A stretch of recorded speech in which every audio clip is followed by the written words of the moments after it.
ভাই শুনছেন? কি জামশেদ বলো না। ট্রাম্প পাগলা তো ক্রিপ্টো সামিট হোস্ট করতেছে। তাহলে তোমার কি? ভাবতেছি সব টাকা ক্রিপ্টোতে মাইরা দিব। পুরো লাল লাল হয়ে যাবা তাই না? হ্যাঁ, একদম সেটেল ভাই। এমন লাল লাল হবা ওই জায়গা থেকে আর জীবনে উঠে দাঁড়াতে পারবা না। কেন ভাই হতাশ করলেন? শোনো, হতাশ হও না। তুমি তো এইভাবে তোমার ফাইন্যান্সিয়াল ডিসিশন নিতে পারবা না, তোমাকে ওয়াইজলি ফাইন্যান্সিয়াল ডিসিশন নিতে হবে। এরকম ডিসিশনে তুমি তো মারা খাবাই। তাহলে ভাই কি করতে পারি?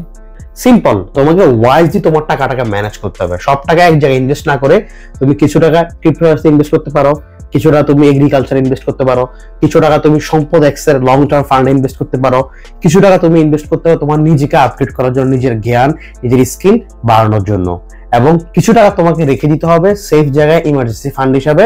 তোমার এবং তোমার পরিবারের জন্য কোনো ইমার্জেন্সি সিচুয়েশনে তোমরা সেই ফান্ডটাকে ইউজ করতে পারো। তাহলে তুমি ফাইন্যান্সিয়ালি আস্তে আস্তে বেটার পজিশনে যেতে পারবা। বুঝতে পারছো? ভাই বাঁচাইলেন, কি চমৎকার সাজেশন। চলেন সম্পদ এক্সে ইনভেস্ট করি।